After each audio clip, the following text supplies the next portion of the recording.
2007 সালে আমার একটি বিয়ের প্রস্তাব আসে। তখন আমি মাদ্রাসায় পড়তাম। আমার পরিবার বেশ ধার্মিক ও আমার বাবা একজন আলিম ছিলেন। যেই পরিবার থেকে প্রস্তাব এসেছিল তারা ছিল সম্পূর্ণ মডার্ন। পাত্র নিজে এসে আমার বাবাকে প্রস্তাব দেয়। বাবা এক কথায় না করে দিলেন, কিন্তু পাত্র কিছুতেই মানল না। তখন বাবা বললেন, যদি তুমিও তোমার পরিবার ধর্মীয় নিয়মকানুন মেনে চলতে পারো, তাহলে আমি আমার মেয়েকে তোমার কাছে বিয়ে দেব। কারণ আমার মেয়ে নামাজি ও পর্দাশীল। এখন তুমি যদি এভাবে উগ্র হয়ে চলো, দাড়ি সেভ করো, নামাজ না পড়ো, তাহলে আমার মেয়ে কিছুতেই মেনে নিতে পারবে না। আর আমিও আমার মেয়ের জন্য সম্পূর্ণ এক দিনদার পাত্র চাই। ছেলে বাবার কথায় রাজিও হয়ে গেল এবং সময় চাইল কিছু মাসের। আমার বাবাও তাকে সময় দিলেন। এর ঠিক 1 বছর পর একদিন মাদ্রাসায় যাওয়ার পথে ওনাকে দেখতে পেলাম। আগের মতোই আছেন তিনি। আমার পথ রোধ করে বললেন, আমি তোমার সাথে কিছু কথা বলতে চাই। জবাবে বললাম, আমার কথা বলা ঠিক হবে না, ক্ষমা করবেন। কারণ আপনি এখনও আমার কাছে একজন বেগানা পুরুষ। পরে তিনি অনেক আকুতি মিনতি করায় 5 মিনিট সময় দিলাম। তিনি বলতে লাগলো, আমার তোমাকে অনেক ভালো লাগে, তোমার মতো মেয়েই চাই আমি। কিন্তু আমি হয়তো তোমার যোগ্য না। তবে দেখো, তুমি পাশে থাকলে আমি তোমার যোগ্য হতে পারবো। তার জন্য তো তোমাদের আমাকে একটা সুযোগ দিতে হবে। তোমার বাবা আমাকে সময় দিয়েছেন, আমি নিজেকে পরিবর্তন করতে পারবো। তবে আমার পরিবারের পরিবর্তনের জন্য তোমার সাহায্য লাগবে। তুমি যখন নামাজ পড়বে তা দেখে আমার মা বোনও শিখতে পারবে। তোমার পর্দা করা দেখে তারাও এতে আগ্রহী হয়ে যাবে। প্লিজ তুমি তোমার বাবাকে একটু বোঝাও না, যেন সব কিছু মেনে নেন। তোমাকে বিয়ে না করলে তাদেরকে পরিবর্তন করা যাবে না। তুমিই পারো একটি মডার্ন পরিবারকে দিনদার বানাতে। এতে তোমারই কল্যাণ হবে। আমি সরাসরি ওনাকে বললাম, দেখুন, আমি শৈশব থেকেই দিন পরিবেশে বড় হয়েছি, তাই আপনার পরিবারে গিয়ে নিজেকে মানাতে পারবো না। আর এমন কি গ্যারেন্টি আছে যে আপনার মা বোন আমার মতো চলতে পারবেন? হতে পারে উল্টো ওনারা আমাকে তাদের দিকে টানবেন। তিনি তখন বলল, এমন কিছুই হবে না, আমি যথেষ্ট চেষ্টা করেছি, কিন্তু তারা না দেখলে কিভাবে বুঝবে? এভাবে তিনি আরও অনেক কথা বললেন, আমাকে বোঝালেন। আমার তখন কি জানি হয়ে গিয়েছিল জানি না। মনে হলো যদি একটি বেদিন পরিবারকে দিনের পথে আনতে পারি, তাহলে পরকালে আমার মুক্তির উপায় খুঁজে নিতে পারবো। ঐতিহাসিক গল্পে অনেক নারীর গল্পে পড়েছিলাম যে তাদের কল্যাণে কিভাবে একজন মাতাল পুরুষও বদলে গিয়েছিল। আমার তখন সেই সব মহিয়সী নারীদের মতো হতে মন চাইলো।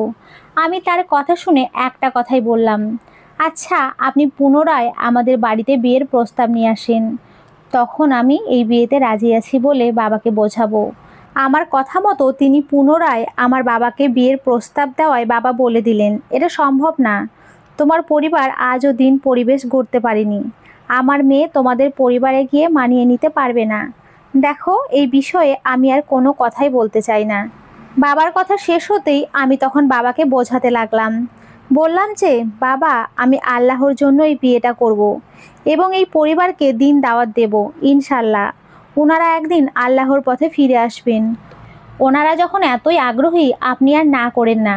আমার কথা শুনে বাবা রাগত স্বরে বললেন, তুমি যেরকম মনে করছো সেরকম যুগ এখন আর নেই। বাহিরের দুনিয়া সম্পর্কে কতটুকু জানো তুমি? কি বলছো বুঝতে পারছো? বর্তমানে এটা ফিতনার যুগ, সবাই মুখোশ পরে আছে। তুমি কয়েকজনকে চিনতে পারবে, আর এমনও তো হতে পারে তুমি ওই পরিবারে গিয়ে দিন ভুলে যাবে। তাদের মতো তখন চলাফেরা করতে ইচ্ছে হবে। আমি বললাম, এমন কিছুই হবে না বাবা, আপনি বিশ্বাস রাখেন আমার উপরে। আমি তো শুধু আমার নাজাতের উপায় খুঁজে বেড়াচ্ছি। একটা দিন পরিবারে গিয়ে সুন্দরভাবে দিন পালন করাতে পারবো। কিন্তু যারা বোঝে না তাদের কি হবে? আমি তো পারি তাদেরকে যথাসাধ্য বোঝানোর। বাকিটা আল্লাহর হাতে। আল্লাহ যা করেন তা বান্দার ভালোর জন্যই করেন। যা কিছু ঘটে তা তো আল্লাহর ইচ্ছাতেই ঘটে। আল্লাহর ইচ্ছা ছাড়া গাছের পাতাও নড়ে না। বাবা তখনও রাগে যা তা বললেন, আমি শুনলাম না, জিদ ধরে রইলাম। শেষ পর্যন্ত তিনি মানলেন এবং দাওরাও শেষে 17 বছর বয়সে আমার বিয়েটা সেই ছেলের সাথেই হলো। আমি তখনও ডুবেছিলাম সেই ঐতিহাসিক নারীদের গল্পে। তাদের মতো মহিয়সিনী হতে চেয়েছিলাম, কিন্তু আমার তকদিরে হয়তো ছিল অন্য কিছু। মুখোশ পরা মানুষদেরকে চিনতে পারিনি। তাদের বুঝতে কিছুটা সময় নিয়েছি। বিয়ের প্রথম দিন থেকেই আমার স্বামীকে নামাজের তাগিদ দেওয়া শুরু করলাম। তিনি আমার উৎসাহে নামাজ পড়াও শুরু করলেন, দাঁড়িয়েও রাখলেন, কিন্তু পরিবারের অন্য সদস্যদেরকে বোঝাতে বারবার ব্যর্থ হলাম। তারপরেও ধৈর্য ধরলাম, হয়তো একদিন সবাই বদলাবে। কিন্তু আমার ধারণা ছিল সম্পূর্ণ ভুল। তবে আমার শ্বশুর ছিলেন অনেক ভালো মানুষ। তিনি একটু ধর্মীয় রীতি মানতেন, আমাকেও অনেক ভালোবাসতেন। তিনি আমাকে দেখিয়ে শাশুড়ি ও ননদের সাথে রাগারাগি করতেন, কিন্তু ওনারা এসব কোনো দিনও কানে নেননি। আর বললেও এই কান দিয়ে ঢুকিয়ে অন্য কান দিয়ে বের করে দিয়েছেন। আমার ননদের মডেলিং করার অনেক শখ ছিল। সে নিয়মিত নাইট ক্লাবেও যেত। তার ছিল প্রচুর ছেলে বন্ধু। পড়াশোনার জন্য অন্য আরেক শহরে থাকতো, তাই তার এসব সম্পর্কে আমরা কেউই জানতাম না। বিয়ের প্রথম বছর পর্যন্ত সবই ঠিকঠাক ছিল। আমার স্বামীও আমাকে অনেক ভালোবাসতেন, আমার কথা শুনতেন। কিন্তু যখন আমি 2 মাসের অন্তঃসত্ত্বা, তখন থেকেই তিনি কেমন যেন বদলাতে শুরু করলেন। বাসায় ফিরতেন দেরিতে, জিজ্ঞেস করে রাগারাগি করতেন। আগে প্রতি ওয়াক্তে খোঁজ নিতাম নামাজ পড়ছে কিনা। এখন তা জিজ্ঞেস করার জন্য ফোন করলে রিসিভ করেন না। সারাক্ষণ ব্যস্ততা দেখাতেন। আমি যখন 5 মাসের অন্তঃসত্ত্বা, তখন হঠাৎ একদিন ওনার চেহারা দেখে আমি হতভম্ব হয়ে গেলাম। কারণ তিনি সম্পূর্ণ দাড়ি কেটে ফেলেছেন। কাঁদতে কাঁদতে জিজ্ঞেস করলাম, কেন এভাবে দাড়িগুলো কেটে ফেললেন? ওনার জবাব ছিল, দাড়ি রাখার জন্য বয়স চলে যাচ্ছে নাকি? বুড়ো হলে ওসব রাখা যাবে। এখন দাড়ি রেখে সৌন্দর্য নষ্ট করার কোনো মানেই হয় না। আমি বোঝাতে পারবো না আমার মনের অবস্থা তখন কেমন ছিল। ওনার পরিবর্তন আমাকে বেশ আহত করলো। কিন্তু এতে আমার শাশুড়ি খুব খুশি। তিনি এখন সুযোগ পেয়ে ইচ্ছে মতো আমাকে কথা শোনাতেন এবং মানসিকভাবে নির্যাতন করতে লাগলেন। আমাকে নামাজ পড়তে দেখলে নানান কথায় ব্যঙ্গ করতেন। পর্দা করলে জঙ্গি, ভূত, খ্যাত আরও অনেক কিছু বলতেন। ওনার কথাগুলো আমার গায়ে কাটার মতো বিঁধত। আরও অবাক হতাম তাদেরকে দেখে, এরাও কি মুসলিম? আমি কখনোই এসবে অভ্যস্ত ছিলাম না, তাই খুব ভেঙে পড়লাম। লজ্জায় আমার পরিবারকেও বলতে পারিনি। তারা আমাকে অনেক বুঝিয়েছিলেন এই পরিবারে বিয়ে না করার জন্য, কিন্তু আমি তাদের কথা শুনিনি। যেই মানুষ আমাকে হিজাব পরতে দেখে ভালোবেসে বিয়ে করেছিল, আমার পেছন পেছন ঘুরেছিল বিয়ে করার জন্য, আজ সেই মানুষটা আমাকে বলে আমি নাকি খ্যাত। এই কথা কি মেনে নেওয়া যায়? আরও বলে কোনো স্মার্টনেস নাকি আমার মধ্যে নেই। তারপর আরও বলে এসব নামাজ পড়ার কি দরকার? বয়স চলে যাচ্ছে নাকি? এখন তো ফুর্তি করার সময়, বুড়ো হলে নামাজ পড়া যাবে। আমি ভাবলাম হয়তো সন্তানের মুখ দেখে একটু শোধরাবেন। কষ্টগুলো মনের মধ্যে রেখে আমার অনাগত সন্তানের জন্য অপেক্ষা করতে লাগলাম। আমার পুরো প্রেগনেন্সির সময়ে সবাই মিলে আমাকে মানসিকভাবে অনেক আঘাত করেছে। সারাক্ষণ অকথ্য ভাষায় গালিগালাজ করেছে। আমি জানতাম না আমার অপরাধটা কী ছিল। আমার শাশুড়ি কখনোই আমাকে ভালো কিছু খেতে দিত না। শ্বশুর লুকিয়ে লুকিয়ে আমার জন্য ফল ও পুষ্টিকর খাবার আনতেন, কিন্তু বাড়ির অন্য সদস্যরা দেখে ফেললে সেসব আমি আর পেতাম না। সারা দিন রাত এই গর্ভাবস্থায় একা হাতে সব কাজ করেও শাশুড়ির মন পাইনি। একদিন রাগে দুঃখে বলেই ফেলেছিলাম, আপনি কেন আমার সাথে এমন ব্যবহার করেন? আমার অপরাধটা কি? উনি তখন বললেন, তুই আমাদের ছেলেকে বশ করে বিয়েটা করেছিস। তুই এই বাড়ির পুত্রবধূ হওয়ার যোগ্য না। অনেক কষ্টে হেসে বললাম, আপনার ছেলেই তো আমাকে ভালো ভালো কথা বলে বিয়েটা করলো। আমি কখনোই ভাবিনি এমন হবে। আর যা খুশি তা আপনারা আমার সাথে করেন। যে আমাকে পছন্দ করে বিয়ে করলো সেও আমার সাথে বাজে ব্যবহার করে। দোষ আমার নয়, আপনার ছেলের। তাকে গিয়ে বলুন কেন সে আমার সাথে এমন করলো। আমার শাশুড়ি কপট রাগ দেখিয়ে বলল, বেয়াদব মেয়ে, মুখে মুখে তর্ক করিস? তোর বাবা মা তোকে এই শিক্ষা দিয়েছে নাকি বড়দের সাথে বেয়াদবি করার জন্য? এই বলে সেদিন আমার গালে তিনি 2টি থাপ্পড় মেরেছিলেন। রাতে আমার স্বামী বাসায় আসার পর আমার সম্পর্কে তার কাছে বিচার দিলেন। তোর বউ আমার কথা শোনে না, সারাক্ষণ মুখে মুখে তর্ক করে, যা বলবো সব সময় তার উল্টো কাজ করে। ওই রাতে প্রথম তিনি আমার গায়ে হাত তুলেন। আমি হতভম্ব হয়ে গেলাম। কোনো রকমে সেই সময়ে নিজেকে সামলাই। আমার গর্ভে ওনার সন্তান, এটা জেনেও কিভাবে গায়ে হাত তুলতে পারলেন? আমার কথা নাইবা ভাবলো, সন্তানের কথা তো ভাবতে পারতেন। মাথাটা ঝিম ধরে রইল। একের পর এক ভাবনা উকি দিতে লাগলো। একটা মানুষ কিভাবে এত দ্রুত বদলে যেতে পারে? আমার মাথায় কিছুই ঢুকছিল না। বাবার কথাই ঠিক ছিল। এখন বুঝতে পারছি বাবা মারা সন্তানের সবসময় ভালোই চান। আচ্ছা, তবে কি আমার ভাবনা ভুল ছিল? আমার চাওয়া পাওয়া কি অকল্পনীয় ছিল? আমি তো একটা সুন্দর মনোভাব নিয়েই এই জীবনে এগিয়ে গিয়েছিলাম। তবে কেন আমার রঙিন জীবন আজ ধূসরে ঢেকে গেল?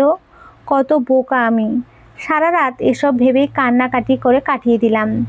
আমাকে এর শেষটা দেখতে হবে। আমার সন্তানের জন্য হলেও সুস্থ থাকতে হবে। এখানে থাকলে মরে যাব, তাই বাবার বাড়িতে চলে আসলাম। তারপর অপেক্ষা শেষে আমি একটা ফুটফুটে কন্যা সন্তানের মা হই। আমার ধারণা মোতাবেক আমার মেয়ের জন্মের পর কিছুটা হলেও তিনি পরিবর্তন হবেন। যখন তখন আর অহেতুক রাগারাগি করতেন না। আমাকে আমার বাবার বাড়ি থেকে বুঝিয়ে শুনিয়ে নিয়ে এলেন। এবারও তার ব্যবহার দেখে মনে হয়েছিল সে তার ভুল বুঝতে পেরেছে। আদৌ কি সে তার ভুল বুঝতে পেরেছে, নাকি এর পিছনে কোনো অসৎ উদ্দেশ্য আছে তা আমার জানা ছিল না। বেশি কিছু আর না ভেবে চলে এলাম তার সাথে। দীর্ঘ 9 মাস আমার যত্ন না নিলেও এখন কিভাবে জানি আমার খুব যত্ন নেওয়া শুরু করলেন। আমিও তা দেখে ক্ষমা করে দিলাম। যাক, মানুষটার অবশেষে সুমতি হয়েছে। অন্তত এখন আমার যত্ন তো নিচ্ছে। আমার মেয়ে ছিল আমার শ্বশুর শাশুড়ি ও ননদ সবার নয়নের মণি। তার দিকটা ভেবে সবাই আমাকে কিছুটা যন্ত্রণা দেওয়া বন্ধ করলো। শাশুড়িও আমাকে মানসিকভাবে টর্চার করা বন্ধ করলেন। আমার মেয়েটাকে সারাক্ষণ উনিই দেখে রাখতেন, অনেক ভালোবাসতেন। আমি শত লাঞ্ছনার মধ্যেও একটু আশার আলো দেখলাম। মনে মনে ভাবলাম, শিশুরা নিষ্পাপ, তাদের নিষ্পাপ মুখটা দেখলে যে কোনো পাষাণের মনও গলে যাবে। আর আমার মেয়ে তো তাদের বংশের রাজকন্যা। এবার বুঝি সবাই বুঝবে, একটু শোধরাবে। কিন্তু কে জানতো এখানেই সব শেষ নয়, এর পেছনের মতলব অন্য কিছু। আমি বেশিরভাগ সময় ঘরের কাজ আর বাচ্চার যত্ন নিতে নিতেই সারাটা দিন পার হয়ে যেত। এত দিকে খেয়াল করার সময় ছিল না, আর অত পরখ করে খেয়ালও করতাম না। কিন্তু প্রতি রাতেই আধো আধো ঘুমের মধ্যেই অনুভব করতাম তার কল আসতো, আর সে দীর্ঘ সময় কথা বলতো। প্রথম প্রথম অতটা গুরুত্ব দিতাম না, ভাবতাম অফিসের হয়তো কল এসেছে, তাই বলে প্রতিদিন আর দীর্ঘ সময় কথা বলা। মনে মনে একটু সন্দেহ হলো। এরপর একদিন তার খুব জ্বর এলো। রাতের খাবার খেয়ে ঔষধ খেয়ে সে ঘুমিয়ে পড়ল।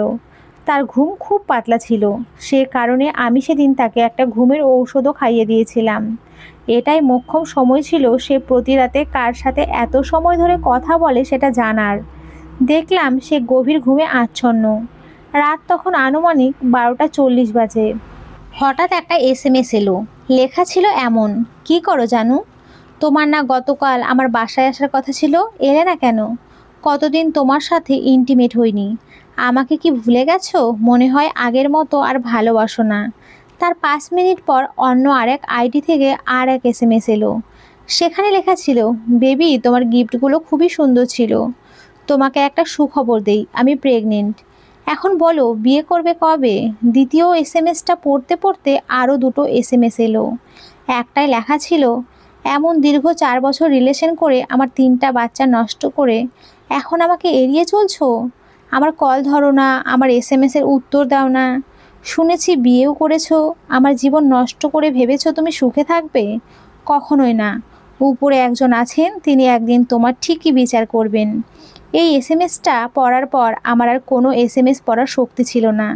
সারা রাত ভরে SMS কল আসতেই থাকলো, আর আমিও সারা রাত ভরে শুধু কাঁদলাম। মানতে পারছিলাম না আমার স্বামী এরকম। কষ্ট লাগছে এই ভেবে শেষমেশ খাল কেটে কুমির আনলাম আমার জীবনে। নিজেকে বড্ড পাগল পাগল লাগছিল, বরং নিজের প্রতি ভীষণ রাগও হচ্ছিল। বুঝতে পারলাম অনেক নারীদের সাথে তার সম্পর্ক, অনেক নারীদের সে জীবনও নষ্ট করেছে। নারীদের প্রতি তার ভীষণ একটা লোভ। আমার মনে হয় যে কোনো নারীর প্রতি সে খুব সহজে আকৃষ্ট হয়ে যায়। আমাকে দেখেও হয়তো তার একটা আকর্ষণ কাজ করেছে। হয়তো আমাকে পটাতে পারেনি তাই বিয়ে করেছে। আমাকেও হয়তো 8-10টা মেয়ের মতো ভোগ করা শেষ, তাই আর এখন ভালো লাগছে না। দীর্ঘ রাত ধরে চ্যাট, অফিস শেষে মেয়ে কলিগ নিয়ে ঘোরাঘুরি।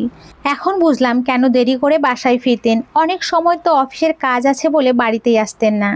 আমার স্বামীর সাথে সম্পর্কটা আগের মতো আর হয়ে ওঠেনি। তাকে দেখলেই কেন যেন ঘেন্না লাগতো, আর SMS-গুলোর কথা মনে পড়ে যেত। কিন্তু আমি তাকে এই বিষয়ে কিছুই বুঝতে দেইনি যে আমি তার সম্পর্কে জেনে গেছি। আমি তবুও চেয়েছিলাম তাকে শুধরিয়ে ভালো মানুষ বানাতে। তাকে দিনের পথে আনতে। এরপর সে মেয়ের জন্য তাড়াতাড়ি বাসায় ফিরলেও সে আগের মতোই রাত জেগে বিভিন্ন মেয়ের সাথে চ্যাট করতেন। কোনোদিন আবার বাসায় ফিরতেনও না। কোথায় যেতেন তা না জানলেও বুঝতে বাকি রইল না। স্ত্রী হিসেবে নিজেকে খুবই জঘন্য মনে হতে লাগলো। অনেক চেষ্টা করেও ওনাকে ফেরাতে পারিনি। নামাজ পড়ে দোয়া করে কান্নাকাটি করতাম। কত শত দোয়া ছিল উনি যাতে বদলে যান, কিন্তু বদলে যাওয়ার কপাল হয়তো ওনার ছিল না। একদিন হঠাৎ ওনার মোবাইলে একটা মেয়ের সাথে বেশ কিছু আপত্তিকর ছবি দেখতে পাই। আমার তখন দম বন্ধ হয়ে আসছিল। এই পরিস্থিতি যে কতটা শ্বাসরুদ্ধকর তা আমার মতো নারীরা বুঝতে পারবে। আর এই জিনা কাজ কারবারগুলো সহ্য করতে না পেরে এটা নিয়ে তাকে জিজ্ঞেস করায় আমার গায়ে উনি হাত তোলেন আর বললেন, তোর বাচ্চা পেটে আসায় আমাকে শারীরিক তৃপ্তি দিতে পারতি না। আমি পুরুষ মানুষ, আমার তো শারীরিক চাহিদা থাকবেই। আর আমার দৈহিক চাহিদা পূরণ করতে না পারলে তো আমাকে বাইরে যেতেই হবে। এরপর বাচ্চা ডেলিভারি হওয়ার পর ভাবলাম এবার বুঝি সব ঠিক হয়ে যাবে, কিন্তু না, কিছুই ঠিক হলো না। তুই তো সারাদিন বাচ্চা নিয়েই পড়ে থাকিস, আমাকে তো তোর সময় দেওয়ার সময়ই নাই। একটা পুরুষ মানুষ বউ থাকতে 10 দিন 15 দিন এমনকি 1 মাস পর্যন্ত দৈহিক মিলন না করে থাকতে পারে, তাই বলে মাসের পর মাস? হয়তো অনেক পুরুষ আবার থাকতেও পারে, কিন্তু আমি পারবো না। আমি অত সাধু পুরুষ না। এমনকি এটাও বললেন যে এই সন্তান তিনি নাকি চান না, সন্তানের কোনো দায়িত্ব নিতে পারবেন না। ওনার অফিসের বস নাকি নিঃসন্তান। ওনার বস নাকি বলেছে তার স্ত্রী কখনো মা হতে পারবে না। যদি আমার মেয়েকে ওনাদের দিয়ে দেই তাহলে ওনার বস ওনাকে প্রমোশন দেবেন আর একটা ফ্ল্যাট লিখে দেবেন তার নামে, সাথে 2 লক্ষ টাকাও দেবেন।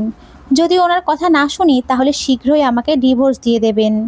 ওনার কাছে শারীরিক চাহিদা আর টাকাই সব, সন্তান না। আমি বুঝতে পারলাম খুব বাজেভাবে নিজের সহজ সরল জীবনের কাছে ঠকে গিয়েছি। আমার স্বামী এত জঘন্য তা আমার জানা ছিল না। এতটা স্বার্থপর মানুষ আমি জীবনেও দেখিনি। কিন্তু আজকের কথাগুলো শুনে সত্যি ভীষণ অবাক হলাম। তাহলে কি ওনার সন্তানের প্রতি এত ভালোবাসা সবই কি মিথ্যা ছিল? সবই কি অভিনয় ছিল? কথাগুলো আমি আমার শাশুড়িকে জানালাম। আমার শাশুড়ি ছেলের পক্ষ নিয়ে বললেন, আমার ছেলে তো ঠিকই বলেছে। মেয়ে দিয়ে সংসারে কী বা এমন মঙ্গল হয়? আর মেয়ে বাচ্চা কুরবান করে দিলে তো দোষের কিছু না। তাছাড়া মেয়েরা তো একদিন না একদিন পর হবেই, আর মেয়ে হলো পরগাছার মতো। এতে তো আমার ছেলের দোষের কিছু দেখছি না। আমার ছেলের আরও অনেক বাচ্চা কাচ্চা হবে, একটা না থাকলে কী বা এমন ক্ষতি হবে? একটা বাচ্চার বিনিময়ে যদি এতগুলো সুযোগ সুবিধা আসে, এতে তো দোষের কিছু দেখি না। শুধুমাত্র এই মেয়ের জন্য সংসার টিকিয়ে রাখার কী দরকার? তাছাড়া ছেলে হলেও একটা কথা ছিল, ছেলে হলে ভাবতাম আমার বংশের বাতি, কিন্তু এটা তো মেয়ে। আমার শাশুড়ির কথা শুনে আমি যেন হতবাক হয়ে গেলাম। এই যুগে এসেও কি কেউ জাহিলি যুগের মতো চিন্তা ভাবনা করতে পারে? মেয়েরা কি বংশের কেউ না? তাদের কি কোনো মূল্য নেই? ভেবেছিলাম মেয়ের জন্য হলেও ওরা আমাকে দূরে সরিয়ে দেবে না, কিন্তু আমি ভুল ছিলাম। হয় মেয়েকে কুরবান করে সংসার করতে হবে, আর নয়তো ডিভোর্স। আমার হাতে ডিভোর্স পেপার তুলে দেওয়া হলো।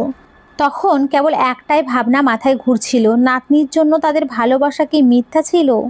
এতদিন কি সবাই শুধু অভিনয় করে গেছে তারা, শুধুমাত্র এত লোভনীয় সুযোগ সুবিধার জন্যই? ছি, ভাবতেও অবাক লাগে আমার কাছে। এত নিচু মন মানসিকতার এরা। এরপর আমার ননদও সেদিন বলেছিল, এত আপসেট হওয়ার কি আছে, ডিভোর্সটা করে তাড়াতাড়ি বিদায় হও, আর নয়তো ভাইয়ার অফার মেনে নাও। তোমার এই দিনের অত্যাচার সহ্য করতে করতে বিরক্ত হয়ে গেছি। তুমি এই বাড়ি থেকে বিদায় হলেই বরং খুশি হব। আমি কাঁদতে কাঁদতে বললাম, আপনারা এত পাষাণ, একটা নিষ্পাপ শিশুর প্রতি কোনো মায়া নেই? একবার ভেবে দেখেছেন, আমি যদি আপনাদের অফার না মেনে আমি আমার মেয়েকে নিয়ে চলে যাই, তাহলে একা একটা মেয়ে মানুষ এই দুধের শিশুকে নিয়ে কেমন করে চলবো? জনে জনে সবার কাছে সেদিন আকুতি করে বললাম, আমার কলিজার টুকরাকে বিক্রি না করে এই বাড়িতেই খেয়ে পড়ে বাঁচতে দিন। তারা আমার কোনো কথা শুনলেন না। আমার ননদ আবার বলে উঠলেন, পৃথিবীতে আর কোনো সিঙ্গেল মাদার নেই? অযথা আমাদেরকে বিরক্ত না করে তুমি নিজেই তো চলে যেতে পারো। দেখতেই তো পারছো তোমাকে আমরা কেউ পছন্দ করি না। তোমার আর তোমার মেয়ের কোনো ভ্যালু নেই এই বাড়িতে। তাই তো তোমাকে একটা সুযোগও দেওয়া হয়েছিল, কিন্তু তুমি তো তা গ্রহণ করলে না। আমি আর কোনোরূপ কথা না বলে ডিভোর্স পেপারে সাইন করে দিলাম। বেঁচে থেকেও যেন মরে গিয়েছি। আসলেও চরিত্রহীনের সাথে থাকা যায় না। বিকৃত মানসিকতার পরিবারে মানিয়ে নেওয়া যায় না। দেরিতে হলেও বুঝতে পেরেছি। মেয়ের দিকটা ভেবে সবই মেনে নিয়েছিলাম। কিন্তু যখন এই মেয়েকেই তারা স্বীকৃতি না দিয়ে ছুঁড়ে ফেলে দিল, তখন আর কি দরকার এখানে থেকে? মেয়েও জানবে তার বাবা মারা গেছে। সে বড় হবে এতিম নামে। আমি কোনোদিন তার পিতৃ পরিচয় দেব না। আমিও আমার মেয়ের সব কিছু থেকে তাদেরকে দায়মুক্ত করে দিলাম। মন থেকে তাদেরকে ক্ষমা করে দিলাম। কোনো অভিযোগও রাখলাম না। 6 মাসের মেয়েকে কোলে করে নিয়ে বাবার বাড়িতে চলে গেলাম। সেদিন আমার বাবাও আমার সাথে অনেক রাগারাগি করলেন। সব কিছুর জন্য আমাকেই দায়ী করলেন। বিয়ের আগে বারবার বুঝিয়েছিলেন, কিন্তু আমি বোঝার চেষ্টা করিনি। এখন সব কিছু বুঝতে পারছি। এমন যে হবে কে জানতো? আসলে আমার জীবন অনেক সহজ সরল ছিল, তাই সব কিছুকে খুব সহজ ভেবেছিলাম। কিন্তু বাস্তবতা যে কঠিন তা আমার সরল মনটা বুঝতে পারিনি। এই পৃথিবীতে কত যে মুখোশ পরা মানুষ রয়েছে তার সম্পর্কে জানতাম না। আমি যে অনেক বড় একটা ভুল করে ফেলেছি তা হাড়ে হাড়ে টের পাচ্ছি। নিজেকে এখন সামলানো কঠিন হয়ে দাঁড়িয়েছে। তবে এই ভুল থেকে অনেক বড় একটা শিক্ষা পেয়েছি ঠিকই। চলার পথটা আমার জন্য হয়ে গেল কাঁটাযুক্ত। আমি নারী, আর নারীর কোনো দোষ না থাকলেও হাজার দোষ এই সমাজে। একটা ডিভোর্সি মেয়েকে খুব সহজে ভালো মতো মানে না। আমার পথটাও খুব সহজ হবে না তা বেশ বুঝতে পারছি। তার উপরে বয়স কম একটা বাচ্চা আছে। হয়তো এটাই বলবে বাচ্চার মুখের দিকে তাকিয়ে সব অত্যাচার সহ্য করে হলেও স্বামীর ঘর করা উচিত ছিল।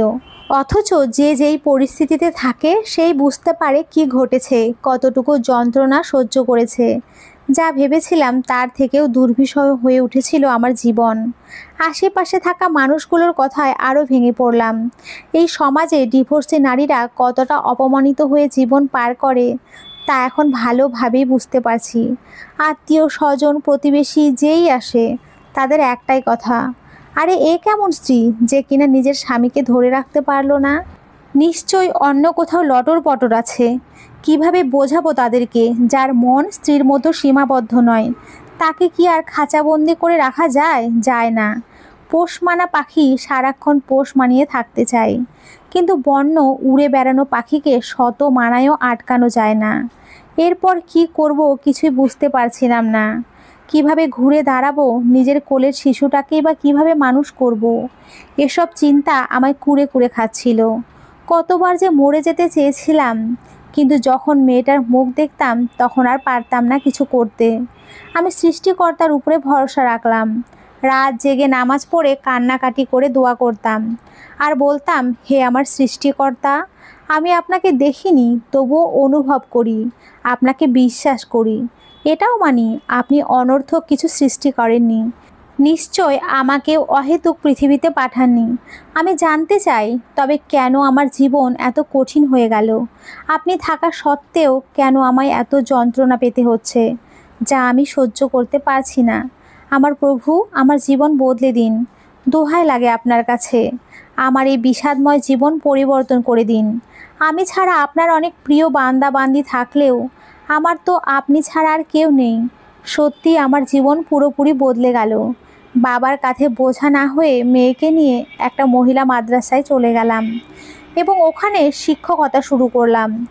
ধীরে ধীরে ক্ষতগুলো সারিয়ে উঠতে না উঠতেই বাবা পুনরায় আমাকে বিয়ে দেওয়ার জন্য উঠে পড়ে লাগলেন। কিন্তু আমার মনে ভয় ঢুকে গেছে। সবার প্রতি থাকা বিশ্বাস উঠে গেছে।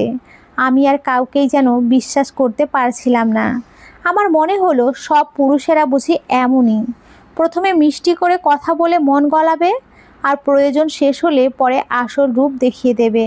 অপরদিকে আবার মেয়ের কথাও ভাবছিলাম। আমার মেয়েকে আমি কোনো অবস্থাতে ছাড়তে পারবো না। আমার বিয়ে হলে ওর কি হবে? এই সব কিছু নিয়ে বাবার সাথে অনেক তর্ক বিতর্ক হলো। বাবার রাগারাগির জন্য তীব্র অভিমানও হয়েছিল আমার। তাই আর বাড়িতে ফিরতাম না। মা অনেক কান্নাকাটি করেও আমাকে নিয়ে যেতে পারতেন না। বাবাও বোঝানোর চেষ্টা করতে লাগলেন। এরপর একদিন বললেন, মেয়েদের এত জিদ ভালো না। এর আগেও তুমি জিদ ধরে নিজের জীবনটাকে নিজের হাতে শেষ করে দিয়েছো, আর আজ মেয়েকে নিয়ে ধ্বংসের মুখে নেমে পড়েছো। আমি তাও আমার কথায় অটল রইলাম। একদিক দিয়ে ভালোই হলো, মানুষের অকথ্য কথা আর আমাকে শুনতে হবে না। জানি না এভাবে কতদিন ঘর বাড়ি ছাড়া মাদ্রাসায় থাকবো, কতদিন ঠিকানাবিহীন জীবন কাটাবো এটাও জানি না। মেঘের আড়ালে পুনরায় সূর্য উদিত হবে কিনা, আবার আমার জীবনে সেই রঙিন জীবন ফিরে পাবো কিনা। আজ আমার সমগ্র সুখ হয়ে গেছে শোক, হাসি বদলে গেছে চোখের নোনা জলে। স্বর্গীয় স্বপ্নগুলো যেন আমার উপহাস করছে। ধরেই নিয়েছিলাম আর ঘুরে দাঁড়াতে পারবো না, কিন্তু কে জানতো এটা থেকেই আমার নতুন জীবনের সূচনা হবে। ডিভোর্সের পর আমার অনেক বিয়ের প্রস্তাব এসেছিল, কিন্তু শর্ত ছিল আমি আমার মেয়েকে পাশে রাখতে পারবো না, বরং আমার মেয়েকে ছেড়ে সংসার করতে হবে, যেটা আমার জন্য কখনোই সম্ভব নয়। কেননা কোনো মাই এমন প্রস্তাবে কখনোই রাজি হবে না। আমিও রাজি হইনি। আমার ইচ্ছে ছিল আমার মেয়েকে একজন বাবা উপহার দেওয়ার। কেউ যদি আমার মেয়ের বাবা হতে পারে তবেই আমি তার স্ত্রী হব। বেশ কয়েক মাস পর একটি বিয়ের প্রস্তাব আসে, যেখানে আমার মেয়েকে নিয়ে তাদের কোনো আপত্তি নেই। আমার মেয়েকে তারা স্বাভাবিকভাবে মেনে নেওয়ায় আমার আবার বিয়ে হলো।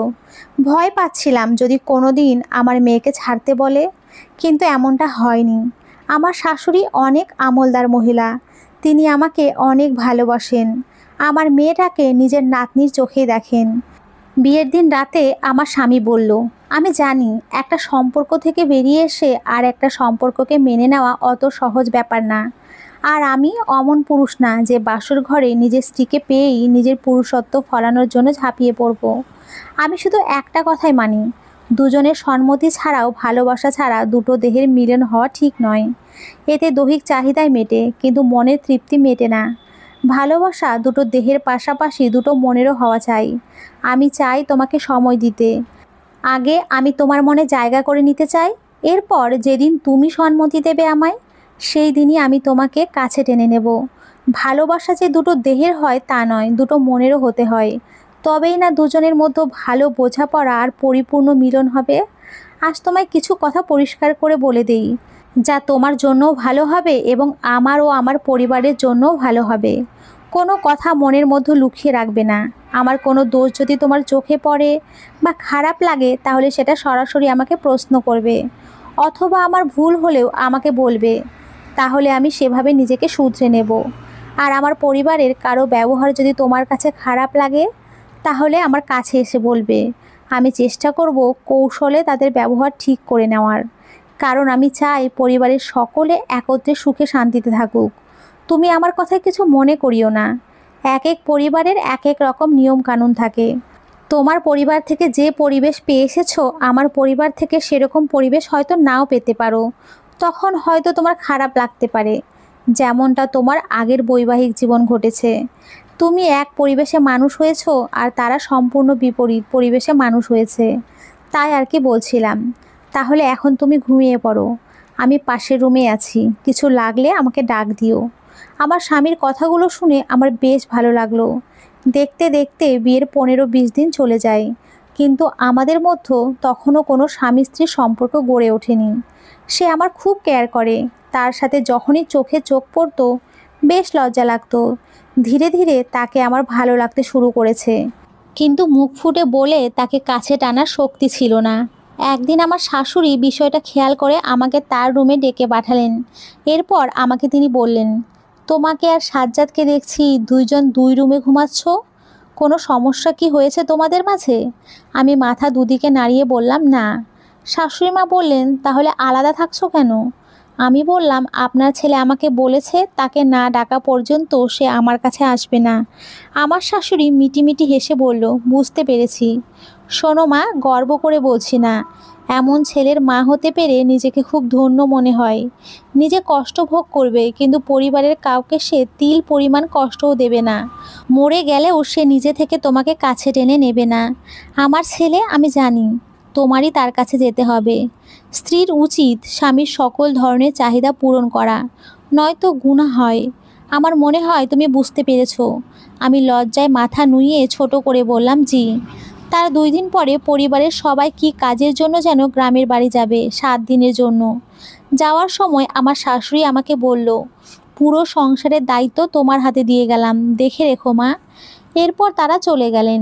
সন্ধ্যায় নাস্তা বানিয়ে আমার স্বামীকে দিতে গেলাম।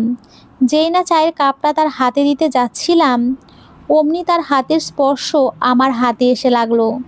তৎক্ষণাৎ কেন জানি সমস্ত শরীরে বিদ্যুতের ন্যায় খেলে গেল। চাটা তার হাতে দিয়েই আমি আর এক মুহূর্ত সেখানে দাঁড়াইনি। কেন জানি ভীষণ লজ্জা লাগছিল, অন্য এক রকম অনুভূতি কাজ করছিল। দৌড়ে রান্নাঘরে চলে গেলাম, আড়ালে লুকিয়ে তাকে দেখছিলাম। জানি না সে আমার ভেতরের অনুভূতি বুঝতে পেরেছে কিনা, কিন্তু তার চোখে মুখে মিটিমিটি হাসির ঝিলিক দেখতে পেয়েছি। রাতে ঘুমাতে গিয়ে বেশ একটা অস্থিরতা কাজ করছিল। নিজের অজান্তেই ভাবতে লাগলাম, তার কাছে যাওয়াটা কি আমার ঠিক হবে? আবার নিজেকে বুঝ দিলাম, আমি কেন যাব? নারীরা কি একটা পুরুষের কাছে হ্যাংলার মতো আগে আগে যায়? সে কেন আসতে পারছে না আমার কাছে? অনেকক্ষণ এপাশ ওপাশ করার পর নিজের অজান্তে তার ঘরে চলে গেলাম। গিয়ে দেখি তিনি বই পড়ছেন, তখনও ঘুমাননি। আমাকে দেখে উঠে দাঁড়িয়ে আমার কাছে এসে বলল, কিছু কি বলবে? কি বলবো ওই মুহূর্তে ভেবেই পাচ্ছিলাম না। ফট করে বলে ফেললাম, আপনার কি কিছু লাগবে? তিনি বললেন, এই মুহূর্তে আমার কিছু লাগবে না। তিনি দুষ্টু একটা হাসি দিয়ে বলল, আমার তো মনে হয় তোমার কিছু লাগবে। কথাটা শুনে ভীষণ লজ্জা লাগছিল। আমি লজ্জা মাখা মুখে বললাম, আমি কি একবারও বলেছি আমার কিছু লাগবে? তিনি পুনরায় আবার বললেন, কিন্তু তোমার চোখ মুখ তো বলছে আমার কাছে তোমার কিছু চাই। তৎক্ষণাৎ লজ্জায় মনে হচ্ছিল মাটি দুই ভাগ হতো আর আমি তার ভেতরে ঢুকে যেতাম। আমি চোখ বন্ধ করে যেই না চলে যেতে নিচ্ছিলাম, অমনি তিনি বলে উঠলেন, তোমার কাঁধে ওটা কি? আমি কাঁধে হাত না দিয়েই ভয়ে চিৎকার করে তাকে জাপটে ধরে দাপাদাপি শুরু করে দিলাম। তিনি অট্ট হাসিতে ফেটে পড়লেন। তার হাসি দেখে আমি চুপ হয়ে গেলাম। এরপর তিনি বললেন, তুমি তো দেখিয়েছিলে কান নিয়ে যাওয়ার অবস্থা তৈরি করলে, একবারও কাঁধে হাত না দিয়েই ভয়ে চিৎকার করা শুরু করে দিলে। বলতে চেয়েছিলাম তোমার কাঁধে আটা লেগে আছে। এরপর তিনি আবার বললেন, এবার আমায় ছাড়ো। এটা শোনার পর লজ্জায় আমি দৌড়ে আমার রুমে চলে গেলাম। তার কিছুক্ষণ পরে দেখি উনি আমার রুমে চলে এসেছেন। এরপর তিনি ঘরের দরজা লাগিয়ে দিলেন। এরপর তিনি বললেন, আমি তোমার চোখে আমার জন্য চাওয়া পাওয়া দেখেছি। তুমি বললে আমি তোমার দিকে পা বাড়াবো, আর না বললে এখনই ঘর থেকে বেরিয়ে যাব। আমাকে কিছু বলতে না দেখে যেই না উনি উল্টো ঘুরে দরজা খুলতে যাবেন, অমনি আমি সব লজ্জা ভুলে তাকে পেছন থেকে জড়িয়ে ধরলাম। সেদিনই মর্যাদা পেল স্বামী স্ত্রীর সম্পর্কের। তার 2 মাস পরেই বুঝতে পারলাম আমি মা হতে চলেছি। আমার স্বামী ও আমার শ্বশুরবাড়ির সবাই আমার খুবই যত্ন করে, যা আমার প্রাক্তন শ্বশুরবাড়ি থেকে আমি কখনো পাইনি। আমার মেয়েরও তারা খুবই খেয়াল রাখে। আর আমার স্বামীর যেন কলিজা ছিল আমার মেয়েটি, তাকে নিজের কন্যার মতো ভালোবাসতেন। আবারও আমি কন্যা সন্তানেরই মা হলাম। আমার পরিবারের সবাই খুব খুশি। এই সংসারে আমার 2টি ছেলে মেয়ের জন্ম হয়। আমার মেয়েটাকে কেউ কোনোদিন আলাদা করে তারা অন্য চোখে দেখেনি। এর জন্য আল্লাহর কাছে হাজার হাজার শুকরিয়া। আমার ভাগ্য এমন একটা পরিবার মিলিয়ে দিয়েছেন, কথায় বলে কষ্টের পরে সুখ আসে।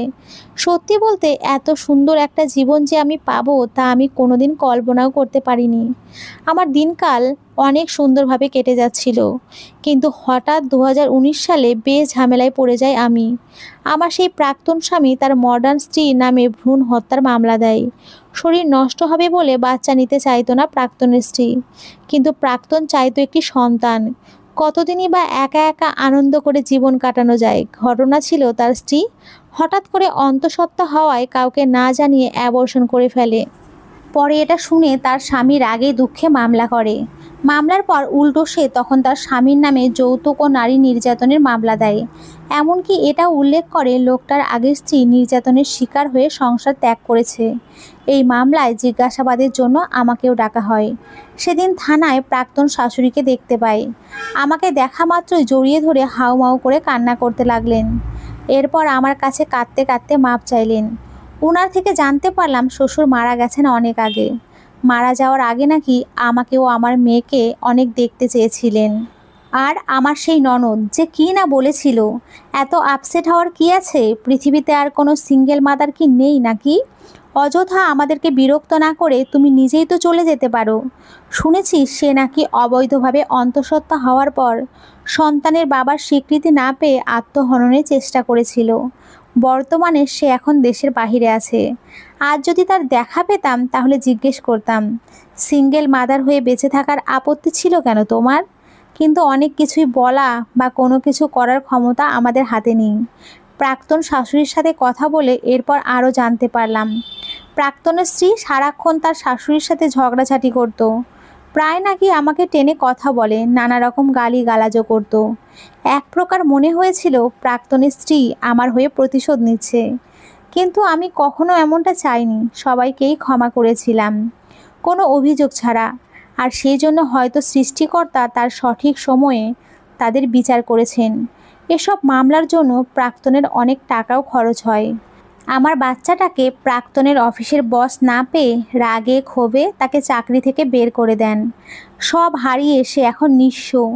তার অবস্থা দেখে ইচ্ছে হয়নি কোর্টে সব সত্যিটা বলতে।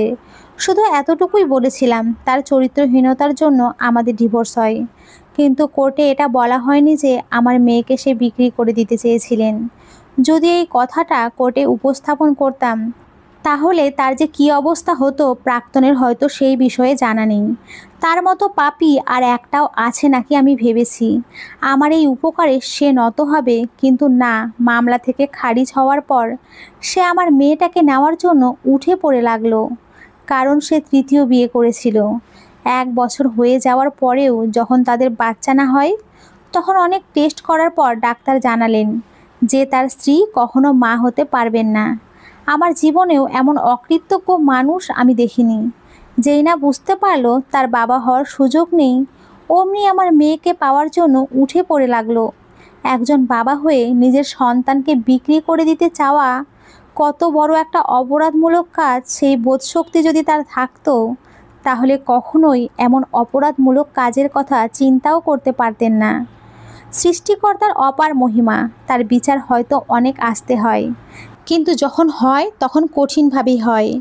একদিন নিজের সন্তানের প্রতি তার কোনো মায়া ছিল না, আর চাইলেও একটা সন্তান পাচ্ছে না।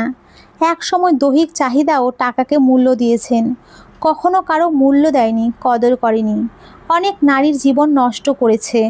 আমি তখন মেয়েকে হারানোর ভয়ে ভেঙে পড়েছিলাম, কিন্তু আমার স্বামী আমাকে ভরসা দিয়ে সব সময় আমার পাশে থেকেছেন। কোর্টে প্রমাণ হওয়ার পর কোর্টের নির্দেশ মতো তদন্তের পরে জানা গেল এই যাবৎ সে আমার মেয়ের জন্য একটুও খরচ করেনি, কোনো খোঁজ দেয়নি। তখন উল্টো তার উপরে পিতার দায়িত্ব পালন না করার জন্য জরিমানার নির্দেশনা দেওয়া হয়। আমি সব ক্ষমা করে দিয়ে কোর্টে আবেদন করলাম আমার মেয়েটা যেন আমার কাছেই থাকে। অনেক ঝড় ঝাপটার পরে আমার পক্ষে রায় হয়। প্রাক্তন এবং তার মা একটিবারের জন্যও আমার মেয়েকে দেখতে চেয়েছিলেন, কিন্তু আমি রাজি হইনি। তাদের কান্না সেদিন আমার মন একটুও গলাতে পারেনি। কারণ যেই মানুষগুলো আমার মেয়েকে বিক্রি করে দিতে চেয়েছে এবং এও বলেছে মেয়ে নাকি পরগাছা, বংশের কেউ না, তাদের কাছে কিছুতেই আমার মেয়েকে দেব না। তাদের হাতে পায়ে পর্যন্ত ধরে আকুতি মিনতি করে বলেছিলাম কোনো মতে খেয়ে পড়ে বেঁচে থাকার কথা, কিন্তু সেদিন তারা আমাদের সাথে পাষাণের মতো আচরণ করেছে। এরপর সেদিন আমি চোখে চোখ রেখে ঠেস মেরে তাদের কথা তাদের ফিরিয়ে দিয়ে বলেছিলাম মেয়েরা তো বংশের কেউ না, তাদেরকে এত যত্ন করে রাখতে হয় নাকি, ছুঁড়ে ফেলে দিতে হয়? মনে আছে এই কথাগুলোই বলেছিলেন আপনারা। মেয়েরা পরগাছা, একদিন না একদিন পরের ঘরে যাবেই। একটা মেয়ে কুরবান করে দিলে তাতে কোনো দোষের কিচ্ছু নেই। মনে পড়ে কথাগুলো?